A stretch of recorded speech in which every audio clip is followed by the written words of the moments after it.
to Season 2, Episode 3 of Coral Kelpin Community. Today I have the pleasure of going down under and talking with Josh, CEO of Surfers for Climate. It all started when... An amazing woman and an amazing man coming together to work on something together. And so the original story of Surfers for Climate was Belinda Baggs, I regard her as one of the best, most graceful longboard riders in the world. Amazing woman, beautiful surfer, beautiful human. She's a Patagonia global surf activist, so she does a lot of campaigning through Patagonia, and she's a professional surfer, you could say. Herself and a really lovely guy named Johnny Abeg, who he was an aspiring professional surfer as well, but also a filmmaker and a writer. They met up by chance at a retreat that happened on the Great Barrier Reef at a place called Heron Island. Heron Island's this fantastic place that turtles come to shore and bury their eggs to hatch later. It's a really pristine, beautiful place. There's like a lot of research that happens there. So they went there for a climate retreat. So they were amongst a cohort of I think it was about 30 or 40 people who went to Heron Island to learn about climate change, learn about its impacts, what's coming, what's the deal, what can I do about it. And after it, both of them kind of had the same idea to form an organization that would engage the surfing community on this issue of climate. At the same time, there'd been the first ever like mass movement of surfers protesting against an oil and gas project in the southern waters off South Australia in a place called the Great Australian Bight. This kind of activism became known as the Fight for the Bight, and it was the first time, and it really was like it was shocking positively to see so many surfers show up and kind of show that they didn't want this to happen all around Australia. It was phenomenal. But a lot of that was driven by oil spill risk, by the risk of pollution to their beaches. So it tapped in like quite well to that localism and that defense of your beach, because the first thing you know about a surfer is that they will fight for their beach because they love it so much and they may think they own it too. Um, so the beauty of that is that if there is a real and tangible threat, surfers will show up, and that's a really beautiful thing. But that link to climate wasn't fully formed in that movement, and so Surfers for Climate was formed off the back of that, and during this climate immersion by two great people, and it was formed so that education could take place with surfing communities, help them understand the issue of climate, how it relates to the ocean, and how what threats that poses to our waves, and trying to build a movement that could actually advocate for stronger climate policy in Australia. And so that's where it started. And that's about 2.5, 3 years ago now. It was formed kind of into the COVID pandemic. So not a lot of action took place in that first year, but once we all kind of started to come out of our caves, there was some action. We could actually get moving and engage the communities, and I came in as the operations and development manager first of all in the middle of 2021, and then I was CEO and have grown the team since then. So it's been a really thrilling ride, and it's a challenging ride though. Like surfers are interesting creatures. They are they it's a very diverse community. It's not, and that's a positive. I think and celebrating that diversity in surfing is actually the superpower of it. And that includes like recognizing that not everyone is riding a shortboard with three fins in the bottom of it and are a white male. Like that's one really important thing to recognize early on. There's a whole broad church of people who enjoy wave riding, and they ride boogie boards, they ride knee boards, SUPs, they body surf, they ride longboards, they ride shortboards, and they are represented ethnically, socially, in gender diversity. It's a very broad church, and the more we can realize that, the stronger it'll be, and that's what Surfers for Climate, seeks to do. We seek to nourish those sea roots of a movement and trying to make sure that these takeoff points that we have, so that everyone can find their way into this advocacy work that we're doing. And once we build that movement, we work with the political system to try and get stronger policy so that we can protect our ocean and, help us avoid the worst consequences of a warming climate. What a great way to get people involved. I mean, I understand like the localism aspect is really interesting because it is a double-edged sword in a way sometimes. Yeah, Um, but for this type of movement, I think in a way for climate in particular, because it is this global existential crisis, sometimes it's good to localize it because it really brings it home. It makes it tangible. Um, Even if someone thinks they own the beach, but it's still it gets people to feel it more because it's not happening over there. yeah, It's here too. Um, and so Surfers for Climate is relatively young yeah. still, right? Um, Given how young the organization is, I don't know how easy this question will be to answer, but I'm wondering if you're looking back on all of the work you've done so far, Mm. um, what was one of like your standout moments, a favorite moment, a time where you were like, this is making a legitimate difference? Sure. I'm really lucky that we have had one of those standout moments, and I don't think everyone gets to have those. Wins are rare in the environmental movement, unfortunately.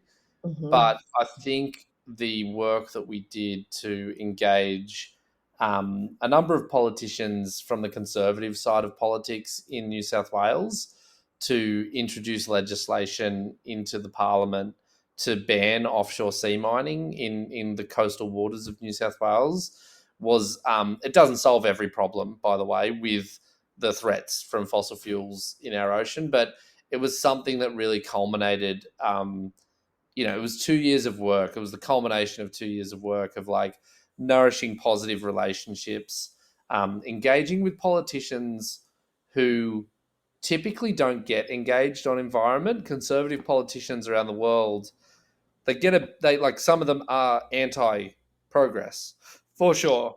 There are some ones out there that do not care about climate change and who are more than happy for fossil fuel companies to have their way. Be damned any progress on climate.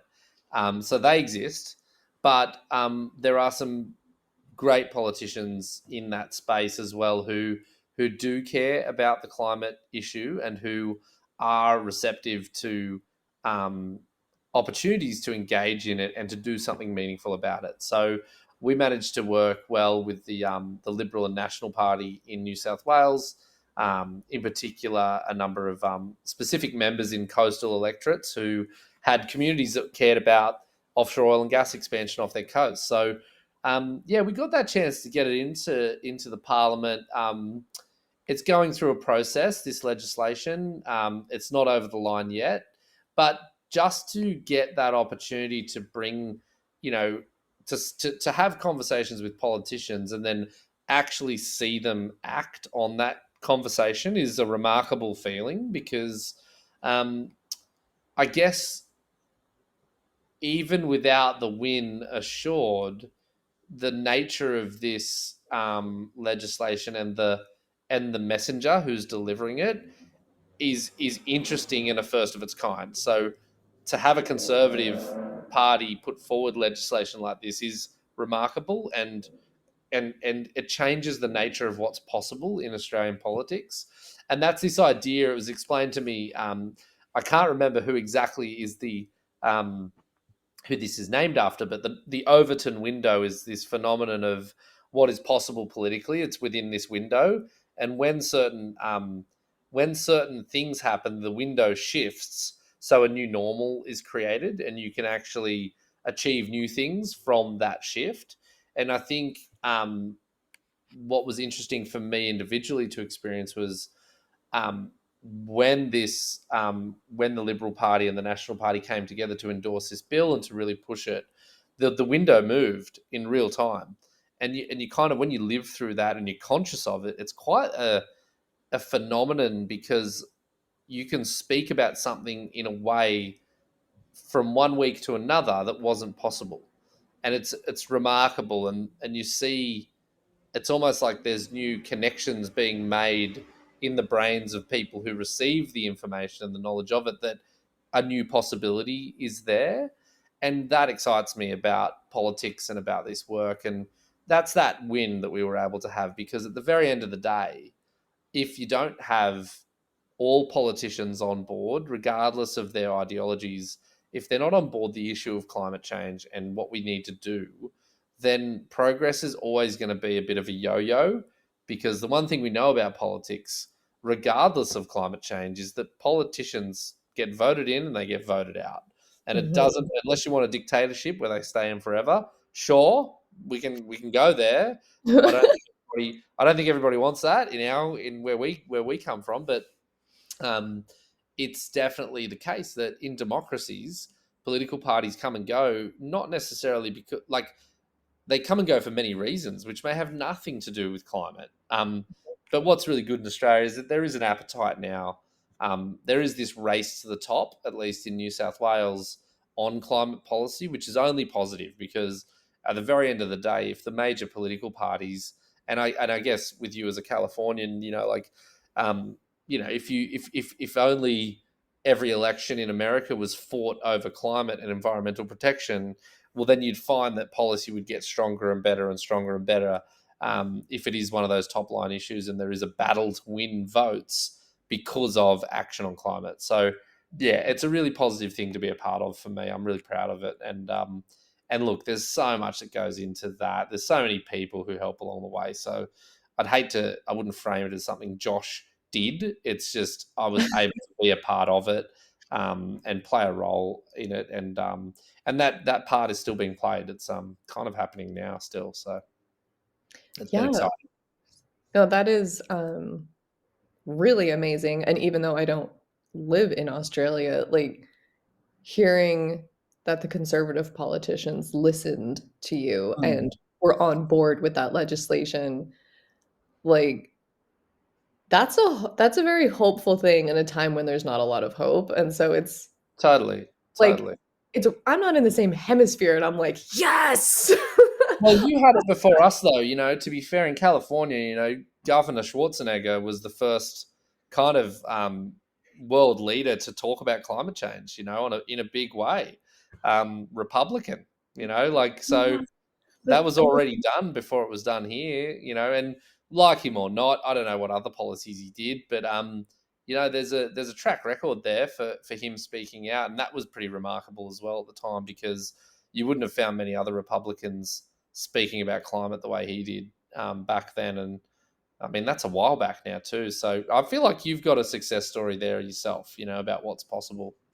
Yeah, I mean, California definitely has um, been a leader on environmental issues for a while. And I was an intern while I was in law school, and one of my supervisors uh, made like this little joke of like, California is the mitochondria of the United States. And, like, because like the California economy is huge. It's like the Yeah, fifth largest in the it's the world. biggest in the world. Yeah, It's like on par with France. And she's like, look, if when California gets legislation done, as goes California, so goes the country, mm, because all the other companies, like if it's a plastic issue or a shipping issue or whatever across state lines, because they're all pretending to be one country, like then all of the companies are going to meet the California standard sure, across the sure. board because it's cheaper than doing it differently in all 50 states. Yeah, yeah. Um, so that type of movement is exciting. And I don't know how the different, are they territories in Australia? We've got states and territories. Okay. So, yeah, we have a little mix of both. But each state does have its own power as well. And what is interesting with this legislation, and to me, like this idea that a state could legislate for its own coastline, was kind of a learning and an experience for me out of COVID. Because what we found in Australia, which really shocked everyone, was that the states actually had control to shut down borders, to stop people moving between states freely because of COVID. So it was actually quite an interesting experience because you were suddenly like made acutely aware that the New South Wales um, state had a lot of power. And for me, there's a big learning out of that. So for me, like if there is no leadership on the federal level, which is much the same in the US, right? Like if you've got, regardless, Biden or Trump or whoever else, I wish it would be someone else, by the way, on either side. I'm really looking for someone younger than 70 running for politics in America for the big job. That'd be a revelation again. But like, if you're not getting the action on the federal level, you can see that the states have the power to actually lead the country, much as what California has done in the past and can continue to do so. So, no, it's interesting in Australia. We do have a lot of power in our state levels for sure. I'm wondering now, so because of that, in the US, there's the Federal Coastal Zone Management Act. Hmm. And then each coastal state has to create their own plan to meet it. And Yeah. they get, funding, federal funding if they meet the requirements, and then like each little county has its own thing, right? Oh, But you can do yeah, it gets a little yeah. this was divided a lot. But you can really do a lot to push progress. Um, like New South Wales being able to control what happens off of its own coast is Mm. pretty awesome. Do you know if that's um, like the territorial sea or all the way Yeah. out to So like how much control does the state have like exactly. outside Yeah. of itself? I'm This is so curious. this big question of this legislation specifically is that, um, what can a state do in its own waters, and what can it do knowing that it will affect decisions made in the federal or Commonwealth waters that Mhm, we have further out? So the state waters, I may bloody get this wrong, but it's about 3 kilometers or 3 nautical miles off the shore. mhm, And so after the state waters, then you've got the Commonwealth waters, which in reality, most of the oil and gas activity that would take place in Australia would happen in those waters. What this legislation, when it was introduced to the Parliament, did though, it legislated on the state waters. So that's the 3 kilometre threshold. So, okay, cool, that's good. But what it also said was no infrastructure could be laid, like pipelines, through the state waters to service oil and gas activities off in the Commonwealth waters. So that's where the trick is, because you start to mess with the economics of a project, because if they're assuming that they are going to pipe the oil and gas to the shore and then process it on, with a certain facility on the shore, well, then if you're not allowed to lay that pipeline, your whole economic rationale around the project to begin with gets kind of skewed. So that's why it's special. And we're, like it's, just kind of like I guess like the reason why I like it is because I just like winning and I don't care how. It doesn't have to, like it doesn't have to be pretty. It doesn't have to be the way that we all imagined it to be. It might just be rendering a project uneconomical, and then that just becomes a thing of the past to explore such things.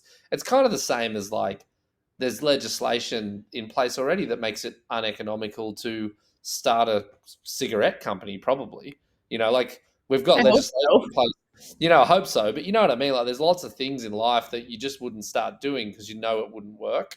And so maybe that's a method for doing something about oil and gas projects, is that if we just make them uneconomical through legislation and through kind of bureaucracy, that'd be kind of nice. Who Yeah. cares? As long as it's done. Yeah, it's a whole other approach to making the system work for you. Like we Well, it's can the only run one it. we've got, like that's the truth, right? Like we can work on systemic change, which is obviously great. Like I wish Australia would become a republic. I wish we could change the system and become a republic. I think it's absurd that we've got this connection to the monarchy. You Americans got rid of the king or queen, whoever it was, ages ago. What a great idea! Get rid of them. They're nice people, but and we don't have to have a violent conflict to achieve it. But I'd love to change the system, and I'd love for us to explore what type of democracy we could have that's different from the one we have today. I'd love it if we could do away with the states and territories and recognize the traditional country boundaries of the First Nations people that lived here before. I would love that. That would be a utopia almost to me. It'd be like the best outcome ever. But that's not the world that I live in today. And so if I'm trying to do something about climate and I'm trying to do something about environmental protection, you have to be realistic about what's possible within the framework that we've been given. So it's on us. It's on us to work within this system to change the system ultimately and try and get the wins we can with the system we've got. So, yeah. Yeah, it's such a good way to mention that or to talk about that. Like we can have the long-term goals of creating a more holistic system, a Mm, more holistic, you know, perspective on the world and on life. Uh, but until we can get there, mm, like we still have to do what we can do so that we can live long enough to get there. for And sure. make, whether it's making oil and gas uneconomical or, like using bureaucracy to our advantage, like we it comes from both sides, you know. You have to work with the system that you have. I mean, unless you just go full revolution and overthrow the government, which is like, I just think everyone's too distracted for that anyway. There's too much social media. Zuckerberg and Elon Musk have done a number on us for that. I just don't think anyone would revolt on numbers that would be consequential enough. I think, and look, I say that in jest. A lot of people, like, there's a stability in this system that we have as well for most people. Middle class people are now more worried about their mortgage. They're worried about their electricity bills. They're worried about are their kids getting a good education? Is there a good hospital nearby? Like these are real concerns for families, and that's who we want to get on board this issue. So I don't think a family member is really up for a revolution in at least the democracies that we live in right now. yeah, Other places, there's real struggle and tyranny that people simply have to respond to that, and that's I feel lucky that I don't have to respond to that. There's lots of inequality in Australia, mind you. Like it's not a perfect place, but it's a place that a lot of people just aren't in a revolutionary mindset here. So to wait for revolution is to wait for nothing and to allow the status quo to continue as it is. So what's on us is people with a progressive idea of what we can change and what we can make better. Not that it's only a progressive value to do something about climate. Um, it's there for conservative people to engage with too, and that's what I'm learning in Australia. We can't wait for revolution. We've got to work with the system that we've got and do the best we can. yeah. And I should make clear to all the listeners, I was not advocating to overthrow the government. It's a cool idea. Like, how There's nice would that be? But yeah, not happening. Well, I mean, there's, a lot of things happening in the US right now around January 6th. So I just want to be Yeah, clear. I was not saying let's overthrow the government. It was in what jest a of like, time, eh? What a that's time. not gonna happen. Yeah. Um, yeah, I mean, I think I often go back and forth on like, well, when I was in school, which I'm still currently in school. Um, but I realized I was always looking for the best way to change that system, right? Like, do I work in the system? Do I work outside of the system? Like, what's the best way to go? And now I'm like, there is no best way. It has to be both sides. And I think, Surfers for Climate is a really good example of both, right? So I guess what on that high note of having achieved something so amazing, how can listeners be involved? Look, I asked this question of someone else recently, and I think it's really important that people recognize their own superpowers. First and foremost, like ask themselves the question, what am I good at and what can I contribute to this cause? And the second thing is, what don't I know about it? And what, if you don't know about the issue in depth, you can't really see yourself within it. So um, go on a learning journey first and foremost, and that's what we try and provide as much as anything is that learning journey. Um, every nonprofit always has to say you can donate to us, and that will help us a lot. Like that's of course a part of the way that we do our work and fund our work through philanthropic donations, micro donations. It's part of that work. So if you're too busy to do the work and do the research, give us your money and we'll do it for you. That's one way to do it. The other thing is to you can volunteer with organizations, you can show up to events. Like we do a lot of different events and experiences that engage surfing communities. So I think like much in the same that a lot of people in the US are kind of small business. A lot of people have their own small business. I think a lot of them often. I think there's this phenomenon as well that a lot of people are kind of waiting to get rich before they do philanthropy. And I think one thing that we can all do is actually see ourselves as micro philanthropists. If we're running a business, the tax system often does reward you for giving to causes, and you can write that off in your tax, which a lot of people in business don't really think about in the early stages. So, look, there's a lot of things you can do. Financial support of Surfers for Climate is one thing. Reaching out and seeing what you can do in your local community is another. But I think ultimately it comes down to how we change the world is by recognizing what we're good at and how we put those superpowers to work for the cause. And yeah, I think that's it. Just care and do your research.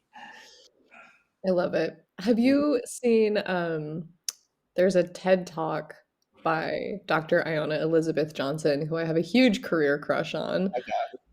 And it's basically all about finding your climate like superpower. Oh, what's her advice? I should take it. It's really similar to what you just said, which is why I thought of it. Like you think about what you're good at, what you can Yeah, do, like your needs, and she like had this cool Venn diagram on Venn the diagrams help, don't they? on the I projector. think the Yeah. revelation for me when I was at university, I went to a sustainability class, and it was one of the most profound moments in my learnings was that the lecturer brought together all of these different individuals for a panel discussion, and each of them represented a different aspect of environmentalism. So one person was in business, the other person was doing advocacy, another was doing activism, another one was in politics. And the message of the day was we're all doing the work here. One of us is wearing a suit, one of us is stopping a train full of coal, getting to the port. So there's lots of ways that you can kind of be involved. And I think like that's what the world needs. We need everyone to kind of, oh, sorry, that's a ambulance flying by. Um, Everybody needs to see themselves in the movement somehow, and it's best just to look in the mirror first and go, "Hey, who am I? What am I good at? What can I contribute?" And then get on with it. And just don't wait to be perfect to get started. I think that's the other trap. A lot of people are still worried about their individual carbon footprint and taking the whole weight of the bloody world on their shoulders so that they can be a good guy or a good girl. It's like, just get over it. No one's perfect. The system is full of fossil fuels. We need to change the system. We can use fossil fuels to get rid of fossil fuels. Just get started. Don't wait to be perfect Oh because my you won't. God. I love that you just said we can use fossil fuels to get rid of fossil Oh, yeah, fuels. That we like can. that makes me so happy because we kind of don't have a choice. We And don't. that like because that is the system. Mm, And it always drives me crazy when people try to attack other environmentalists for not being perfect. And I'm like, it is impossible to be mm. perfect. Like they're doing the best they can. Like people made fun of there was a few years ago uh this oil ship, I think it was from Shell, wanted to dock or whatever it's called in Portland, Oregon. And a bunch of people came on kayaks and other things to block it. Yep. And the media made fun of them for using plastic, which is petroleum based, right?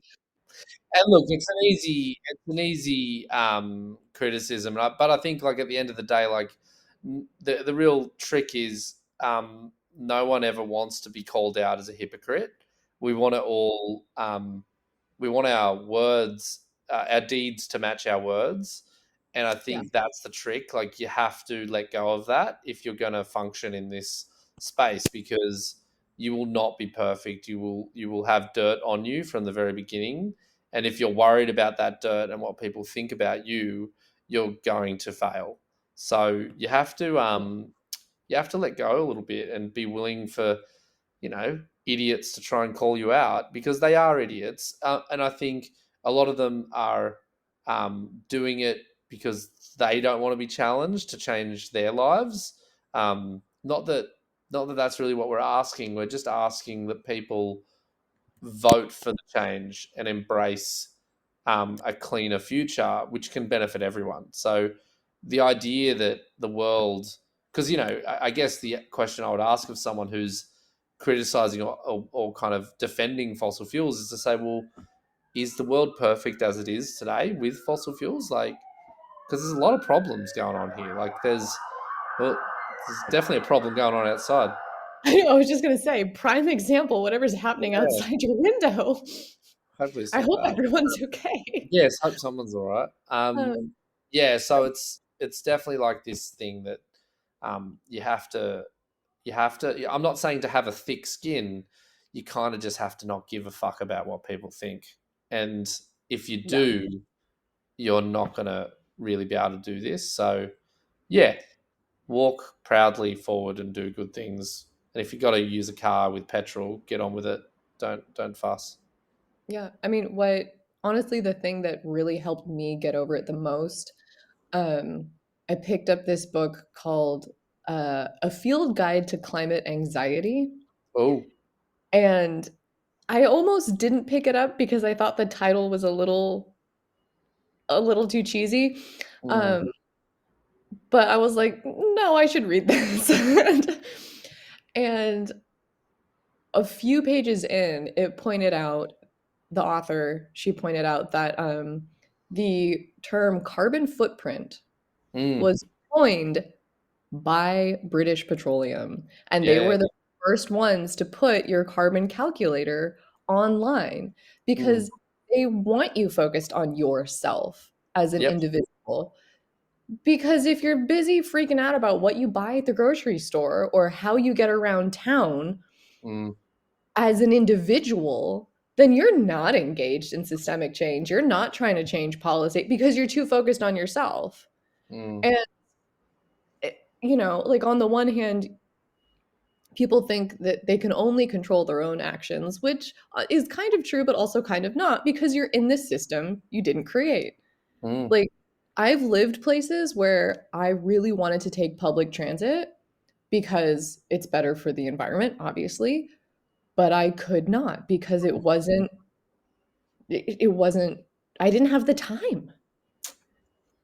Like I couldn't use it or it didn't go where I needed to go, right? And mm, that's a systemic issue. Um and I was lucky enough to be able to afford a car and I had to have the car so that I could have the job, mm, right? And a lot of people face those kinds of situations. And so there's a certain amount of like blaming of yourself and shame that you can't live up to your own ideals, but this world doesn't let you. mm, And so getting over that and being like, "Oh, they're afraid of me. That's why they want me focused on whether or not I'm eating meat or riding a bike everywhere." Like they mm. want you focused on you Totally, totally. Yeah, because yeah, together we're scary yeah. because we do things like what Surfers for Climate just achieved. You Mm. get conservatives to put forth amazing legislation.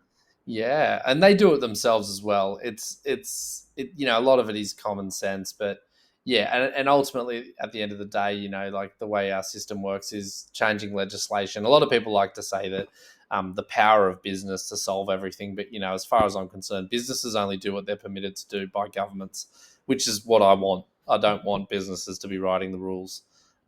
So yeah, I think it's a really interesting moment we're in, and I'm just thrilled to be a part of it and do what I can with the the small amount of power I've got to do something good. Yeah, it's a thrill. Well, it has been a pleasure speaking with you and And you? hearing about the success. I'm so excited to know that Surfers for Climate exists, and hopefully one day there'll be branches all over the world. I'm an ambitious guy, so stay tuned. Okay.